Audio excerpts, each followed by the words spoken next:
Vamos a escuchar ahora a María Felicitas Elías. Ella es trabajadora social de la UBA, profesora de grado y posgrado en la Facultad de Ciencias Sociales de la UBA y en otras universidades nacionales y organizaciones sociales. Es doctoranda del programa de doctorado en Ciencias Sociales de la UBA, magíster en Políticas Sociales, Servicio Social y Movimientos Sociales. Investigadora, me hace cara, es re largo su currículum, bueno, bien vivido y bien aprendido y bien militado este currículum. Es investigadora en políticas sociales de niñez y familia, ha publicado libros, artículos y coordinado publicaciones sobre niñez, adopción y políticas públicas. En la actividad profesional fue trabajadora social como perito asistente social en el Poder Judicial de la Provincia de Buenos Aires, en el Sistema Público de Salud y en el SERPAJ, en el Servicio de Paz y Justicia. Miembro del Colegio Profesional de Trabajadores Sociales de Cava y del Observatorio de los Derechos de Infancia, Eduardo Bustelo. Así que muchas gracias, profesora de muchos trabajadores y muchas trabajadoras sociales. Gracias. Hola, ahí está. Ahí está. Bueno, yo quiero un mate, así nomás comienzo. Te puedo pedir ahí, poner el primero. Bueno, gracias, obviamente, gracias por la invitación a la responsable de todos los cursos. Y yo sé que tengo una militante de primera, que es Daniela, que siempre ahí dice, no venimos. Pero por ahí en el currículum falta agregar que, bueno, voy a todos los lugares que me invitan y que me gustan, ¿no? Hay lugares donde no voy. Así que, bueno, encantadísima, contentísima de estar acá en la Federación Gráfica que tiene su historia, ¿no? Más todavía. Tocar ahí, bueno, con el rouge, bueno, está bien, profesora. Bueno, básicamente digo, este lugar tiene historia, ¿no? Acá velamos a Rodolfo Ortega, acá velamos a Raimundo Ongaro y acá estamos hoy nosotros velando la patria, pero para que resurja, digamos, ¿no? Estamos en un mal momento, podríamos decir, pero no nos asustamos y no nos achicamos. Bueno, encantadísima de estar acá. Yo vine a la apertura porque me interesa, digamos, darle en mi perspectiva, en mi intervención, darle continuidad a aquello que se viene trabajando. Y Laura Berardo hizo un señalamiento en relación a Ismael Ramírez, no sé si lo recuerdan. Ismael es un chiquito chaqueño que tenía 13 años y lo asesinó la policía en algo que se presumía un saqueo. Ese es Ismael Ramírez, una foto que publicó Página. No, es muy corto, yo no soy nada eso, pero no, ahí nomás. Gracias, de todas maneras. Y me interesaba, digamos, ligar la cuestión y tomo una parte de una carta que escribe su hermano, que publica La Garganta Poderosa, que ustedes ven el texto ahí, y dice: el lunes por la noche fuimos a buscar a mi mamá, que había ido a visitar a unos conocidos. De casualidad pasábamos frente al supermercado cuando de repente escuché un tiro. Miré al costado y mi hermano ya estaba tirado. Le hablé, pero no me respondía. Los vecinos llamaron a la ambulancia en mano porque la policía no dejó que pasara. Al llegar al hospital no lo pudieron salvar. Resistir, dice su hermano, se está volviendo muy difícil en Sáenz Peña porque casi a diario aumenta el precio de la mercadería. Parte de la sociedad que quizás nunca pasó necesidades piensa que la gente reclama por gusto. Es decir, me parece que esta es una cuestión central, ¿no? No es así, todo lo contrario. La gente va porque la está pasando muy mal, porque necesita, porque tiene hambre. Poco lo que hablaba, ¿no? Claudia también de los Pérez. Con mi familia exigimos justicia por Ismael y que metan preso a quien gatilló para calmar un poco este dolor. si queremos que esto no se repita, el pueblo debe vivir mejor. Sí, me parece que en un evento, en un curso de este tipo, me parecía muy importante recordar a este niño para introducir, un poco por eso, gracias por la venida al presente, para introducir el tema que a mí me toca.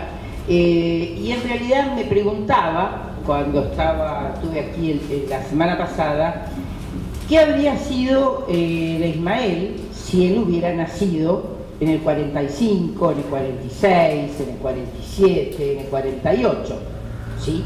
Seguramente, me respondo, y si alguien piensa lo contrario, que opine, seguramente habría sido un niño sostenido, ayudado, acompañado por el Estado argentino, por la Fundación Eva Perón, que es el tema que me toca hablar. Nada fácil, digamos. Pero básicamente, ¿qué hubiera pasado si Ismael hubiera nacido en el 45? O siquiera en el 44. Y a los 50, 52, cuando muere Evita, él hubiera tenido estos 13 años. Seguramente que hubiera sido un pibe que habría tenido la posibilidad de ir a la escuela, de tener una casa digna, una casa con agua corriente, con una familia, aunque de madre sola, como es el caso de este chiquito, en buenas condiciones de vida. ¿Por qué? Porque el Estado, y acá voy a jugar, digamos, con dos actores relevantes, ¿no? Pensando en el primer peronismo. Tengo que pensar y tengo que hablar de un estado de bienestar según algunas y algunos historiadores, gestores y analizadores de políticas públicas. Cuando se habla del Estado peronista, del primer peronismo, se habla de un estado de bienestar incompleto, ¿no? Moreno, siempre me confundo con las fuentes, ¿cómo se llama? José Luis Moreno y María Cristina Caco Pardo, ambos historiadores de la Universidad de Luján, ellos hacen un estudio muy profundo en relación a la política del Estado peronista y señalan que si bien se planteaba como un Estado distribuidor, como un Estado que distribuía recursos, que atendía la demanda espontánea, podríamos decir, en realidad se mostraba como un Estado incompleto. ¿Por qué? Porque atendía a las familias de los trabajadores. Esta es una primera diferencia que hay que pensar en relación al escenario y al Estado del primer peronismo. Ese Estado que se inaugura en enero de 1946, cuando Perón gana por afano las elecciones, le gana a Braden, precisamente. No, a Robustiano Patrón Costas, perdón. Braden no, Perón era la consigna. Básicamente, es decir, el Estado peronista, el primer peronismo, ¿qué dice? Tenemos que plasmar una línea de distribución, una línea de intervención en la sociedad, distribuyendo recursos, creando fuentes de trabajo, estableciendo líneas de soberanía política y de justicia social. Puedo seguir un poco más, pero paro ahí, digamos. Esta es la línea que nos viene ofreciendo el Estado. Un Estado que, digamos, decide, y los historiadores, politólogos y demás que indagan sobre el primer peronismo y que han escrito libros, toneladas de libros y de tintas, porque el peronismo le dio de comer no solo a los pobres, sino también a muchos investigadores. Hagámonos cargo de eso, ¿no? Todavía se sigue escribiendo mucho sobre el primer peronismo. Pero bueno, esta es una nota al pie, es un exceso de mi parte. Básicamente, cuando el Estado peronista, el primer peronismo, dice, bueno, vamos a plantear una línea de distribución, y enfoca a los trabajadores, enfoca a la familia. ¿Qué pasa? Que estamos haciendo señas, estamos presentándose acá. Estamos Está bien, sí, ¿verdad? Yo quiero un mate, sigo insistiendo, no crean que me olvido. Bueno, ya está. Bueno, listo.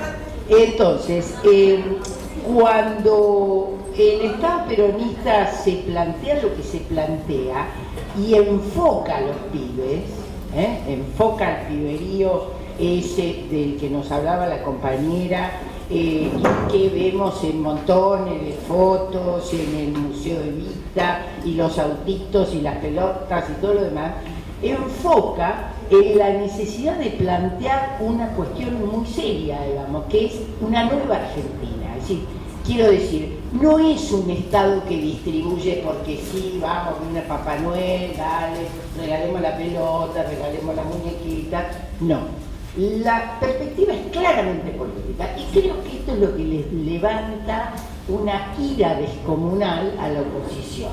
Porque van con pedagogía y van con política, ¿no? Dicen, si tenemos que armar, consolidar una nueva Argentina, necesitamos, por tanto, un nuevo sujeto, ¿sí? Y ese nuevo sujeto, ¿cómo lo vamos a consolidar? ¿Cómo lo vamos a educar? ¿Cómo lo vamos a construir? Y en esto están de acuerdo desde Sandra Carli, Noemí Girbal Bracha, perdón, se me va el apellido, Noemí Girbal Bracha, es una investigadora top, historiadora, CONICET.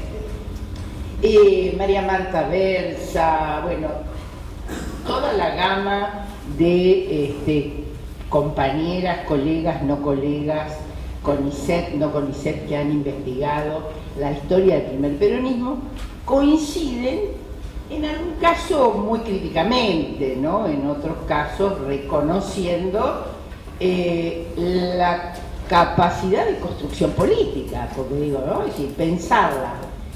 Queremos dejar esa vieja Argentina, esa de los canillitas colgándole los mocos, esa de la ley del patronato, esa de los institutos totales, queremos dejarla atrás. Esa es la vieja Argentina oligárquica que solo piensa en niños pobres, abandonados y delincuentes, ¿sí? Entonces, dicen, ¿a dónde vamos? Vamos para adelante. Todo proyecto político, ¿no?, se propone una construcción que tiene alguna línea de mirada a la historia, pero una apuesta hacia adelante. La nueva Argentina, ¿cómo será la nueva Argentina?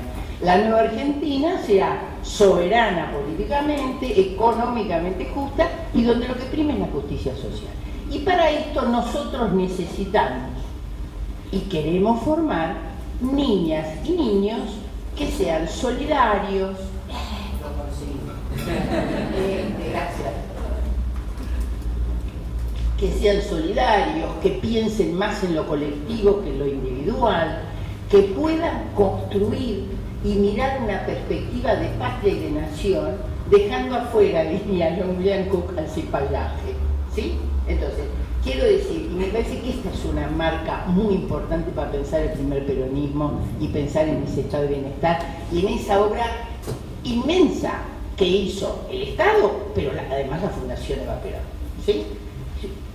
Sujeto político, el niño como sujeto político, el niño como construcción de ese nuevo Estado. Allá para el cambio. Muy bien.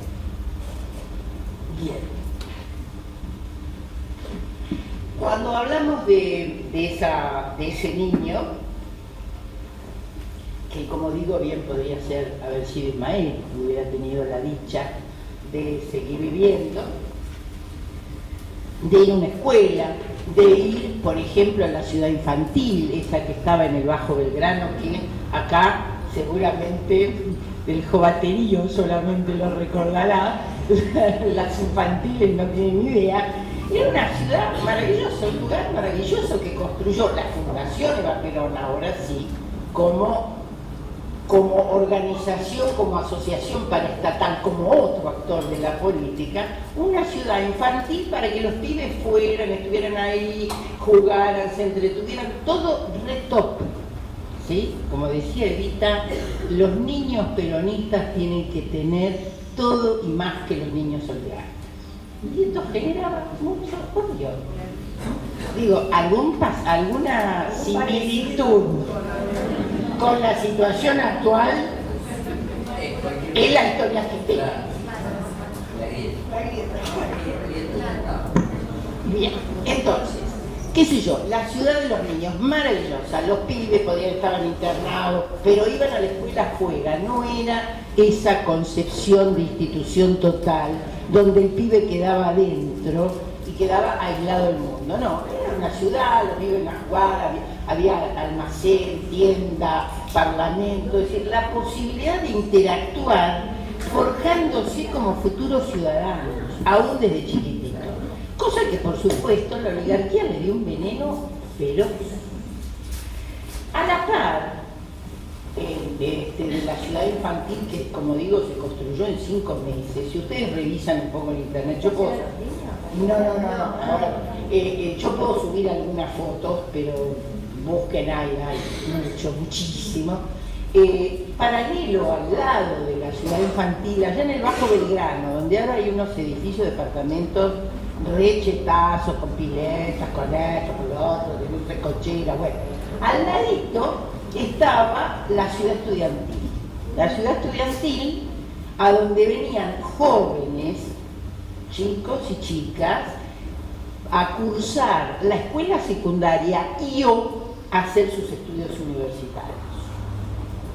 Digo, esto era, por supuesto, gratarola para todos los pibes del interior, que no fueran oligarca.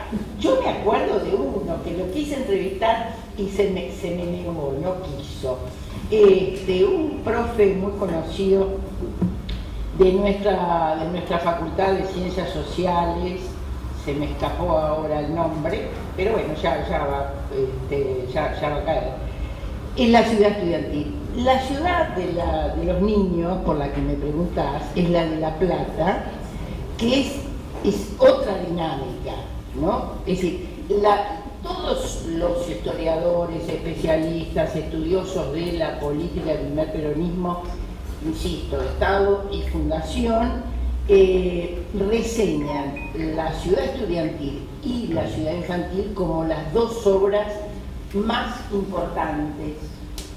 importantes de la Fundación Eva Perón.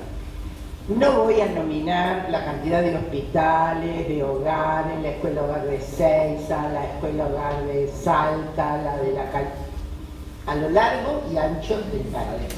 O sea, quiero decir con esto, la Fundación Eva Perón, que tenía sus recursos, que obtenía del aporte de los trabajadores, ningún choreo, ¿sí? Todo documentado, como decía su contador Méndez de San Martín, digamos, fue construida con esos dineros y fue una decisión política, esto lo marco muy a fuego, porque toda política pública lleva la condición de un Estado que dice voy a hacer esto, un Estado que dice no voy a hacer esto, no te voy a entregar recursos para que vos tengas pibes sanos, tengas pibes vacunados. El Estado del primer peronismo dijo, yo voy a construir ese sujeto político. La Fundación acompañó, tuvo su lugar de autonomía en relación al decisorio de la construcción de hospitales, centros de salud, hogares, y operó a la par del Estado. ¿A quiénes se dirigía la Fundación? Es decir, bueno, ¿y para qué? Si tenés un Estado que decide llevar adelante una política de asistencia social, ¿para qué coño haces una Fundación Eva Perón? Como dijeron alguna vez las chicas de la Sociedad de Beneficencia. Bueno, la cosa es muy sencilla, es decir, la Fundación dirigía su accionar principalmente a aquellas personas grande, chica, mediana, que estuvieran por fuera del mercado de trabajo y que no pudieran gozar de los beneficios que aportaba la condición de ser un trabajador o trabajadora asalariada. ¿Está claro? Bien. Vamos a ver. En medio de esta definición de políticas y de un niño construido y pensado como sujeto político, como aquel que va a configurar la nueva Argentina y que seguramente fue parte de la resistencia del 55 y seguramente fue el que ponía las velitas cuando llevaban el cadáver de Evita de un lado para otro, y que seguramente hoy en algún lugar cuando encontramos gente de 70, 80 años, y yo tengo en el teléfono una foto, después la voy a subir, que Perón votando la primera elección, 46, traje de hilo, urna de madera, y está introduciendo la boleta de Cristina, ¿no? Es muy linda, un truquete, es muy linda. Un día voy a un herrero a pedirle un trabajo, un señor grande, y el tipo se me acerca, me mira y dice, ¿quién es? ¿El general? Sí, le digo, ¿por qué? Así, a ver cómo me salía, ¿no? Me dice, yo estuve en la UES. Dijo, hoy, hace 20 días más o menos, y bueno, estos personajes están por ahí y recuerdan con amor, con cariño y con fortaleza aquello que vivieron y aquello para lo que fueron formados, es decir, un nuevo sujeto político, una nueva Argentina, donde las condiciones, ¿cómo estábamos en el tiempo? Donde las condiciones de reparto de la riqueza, de la distribución de la riqueza, tuvieran condiciones de justicia social. ¿Sí? Esta fue la perspectiva fuerte por la que trabajaron Perón, Evita y grupete primer peronismo.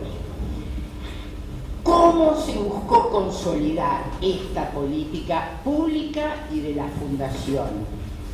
Eva Perón, que casualmente su edificio, saben ustedes, fue lo que hoy es la facultad, o lo que desde el año 57 es la Facultad de Ingeniería. Ese edificio que está frente al monumento al trabajo. Así que estamos en zona histórica. Todo lo que toquemos viene concluido por acá.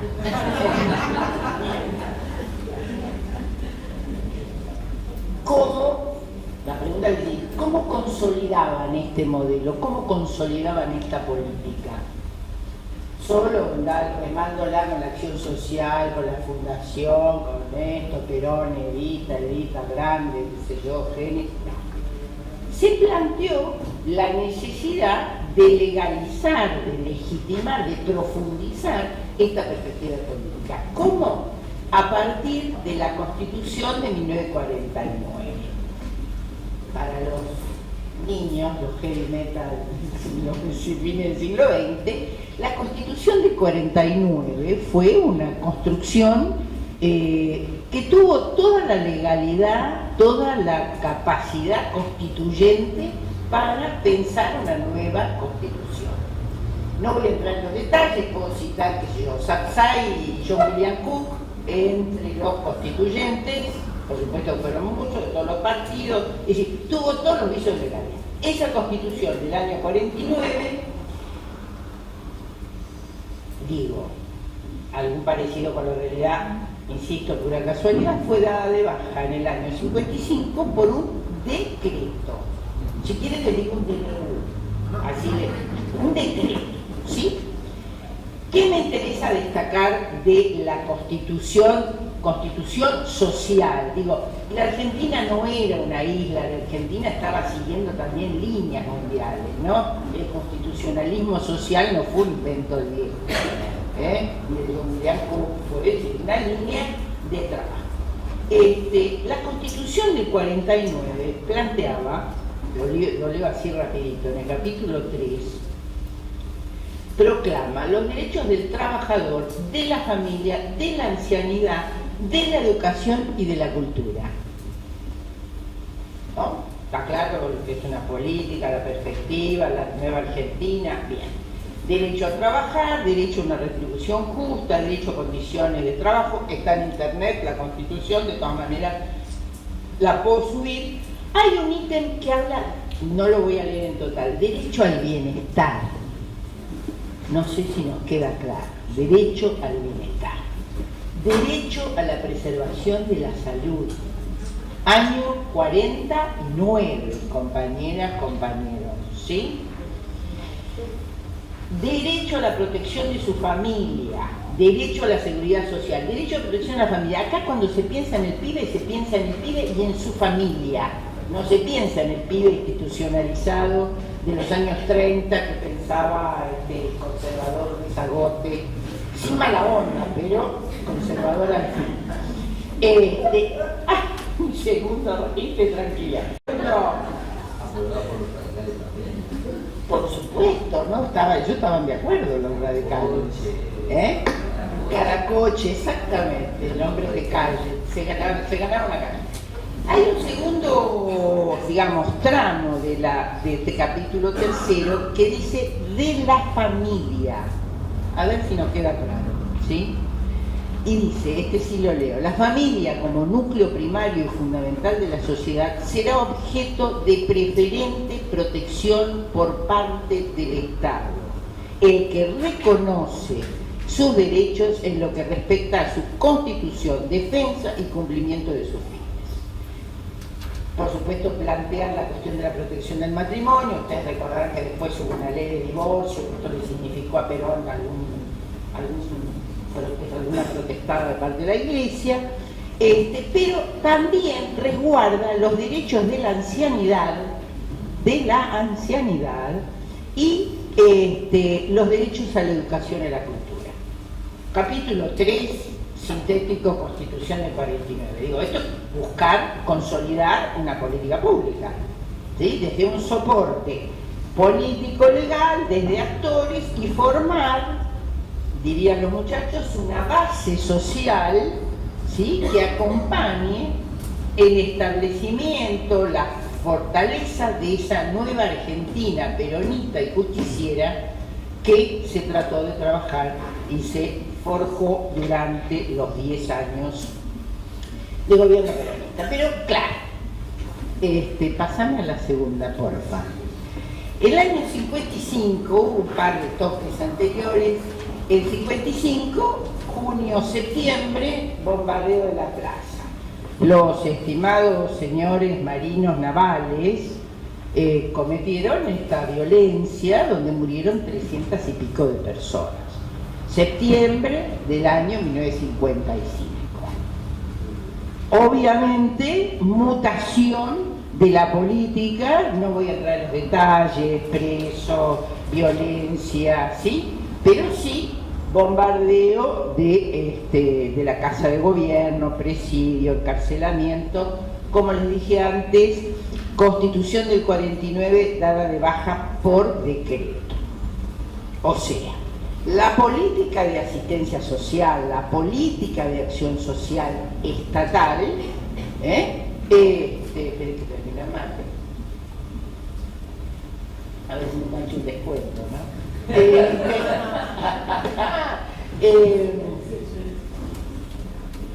Bien, ya está, ok.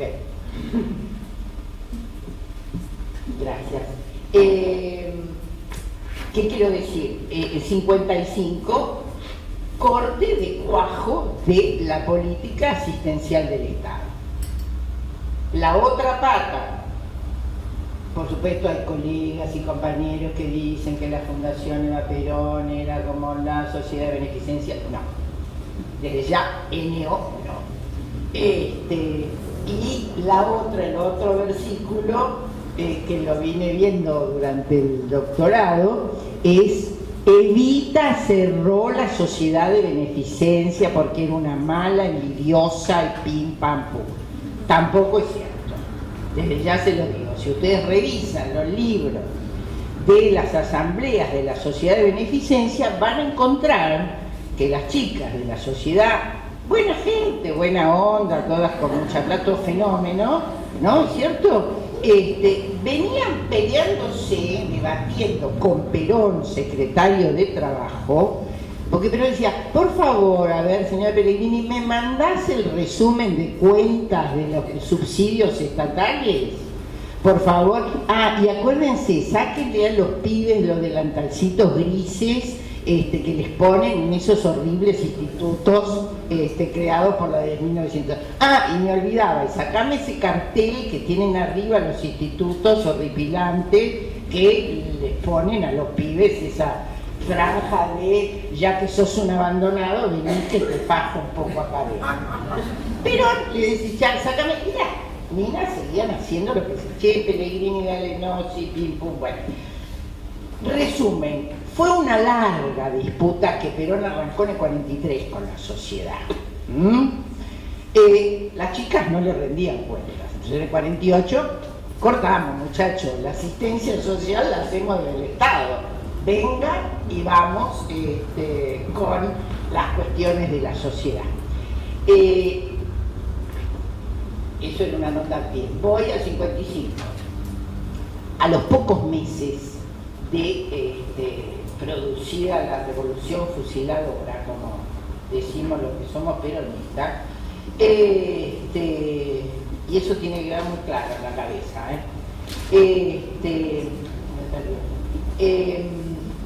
¿Qué pasa? Desactivan la Fundación Eva Perón, porque decían, es una cueva de ladrones, se robaron todo, no estaban los del PBI todavía, pero más o menos, por ahí andábamos. ¿Qué hacen los muchachos?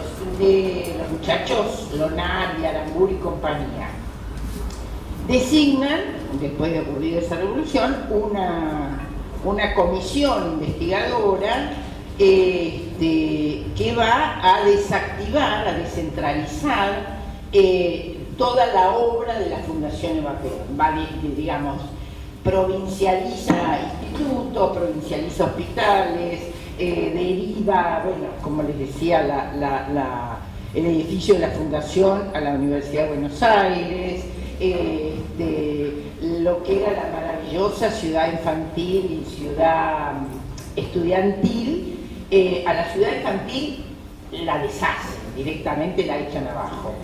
Lo que hoy queda ahí en la calle Dragones es el Instituto de Rehabilitación, bla bla, no me acuerdo el nombre, es lo que era el Ramsay, era la ciudad estudiantil, transformada, aplastada, arruinada, bueno, eso es lo que queda. Lo otro se deriva, se reparte, y desesperados los muchachos porque tenían que hacer causas judiciales, ¿no? Crean una comisión investigadora que la integran, porque siempre saben todos los militares, 5 militares de las 3 armas, un secretario de no sé qué, por un decreto, el decreto 475, crean una comisión investigadora que funcionaba donde está el Poder Legislativo, ¿no?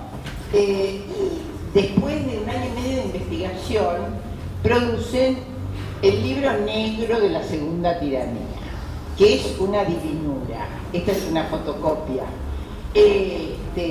Porque lo interesante es que no encuentran a la fundación, no le encuentran ningún peso que sobre o falta. Ir cerrando, me pone la señal. Bien. Sí. Entonces, quiero decir, la fundación cumplió su obra, cumplió su trabajo y produjo, en mi opinión, sujetos sociales y sujetos políticos de los cuales aún hoy podemos seguir dando cuenta, pese a las limitaciones que colocó el gobierno de la dictadura del 55 y toda la secuencia que vino después. Solo para cerrar con tachín, Les leo del Libro Negro de la Segunda Tiranía. Es una obra imposible de soslayar, son como 170 páginas donde dicen todos los juicios, todo más, en fin. Pero hay un tramo que dice, cuyo subtítulo es La legislación social posterior a 1943. Leo un segundo párrafo. No es de sorprenderse, por lo tanto, que el gobierno surgido de la revuelta de 1943 y el que lo sucedió a partir del 1946, fíjense que no se nombra, ¿no? Ya digo, no inventaron nada estos pelotudos que están hablando. Tuviera amplias posibilidades en esa materia. No en vano había progresado el país y habían cambiado en el mundo las ideas y las situaciones sociales que procedieron al estallido de la Segunda Gran Guerra. Cualquier gobierno con mediano sentido de lo social hubiera tenido en cuenta esas circunstancias y adecuado la legislación laboral a las exigencias de la época. Y un cachitín más que es maravilloso. Lo que no hubiera formulado son declaraciones como las que la dictadura, Perón ganó elecciones, ¿no? Sí, los dos casos. Y lo que son declaraciones como las que la dictadura introdujo en la Constitución a fin de disimular el motivo principal de su reforma, o sea, la reelección presidencial. Tachín, tachín. Ahora, insisto, los derechos del trabajador, de la familia, de la ancianidad y de la educación y de la cultura, dice, estaban implícitos, fíjense, implícitos en la Constitución de 1853, puesto que su preámbulo enunciaba el propósito de promover el bienestar general. O sea, lo que la Constitución, el único objetivo de la Constitución del 49 no eran los derechos de las personas, de los ciudadanos, era la reelección. Acá se ve porque si no...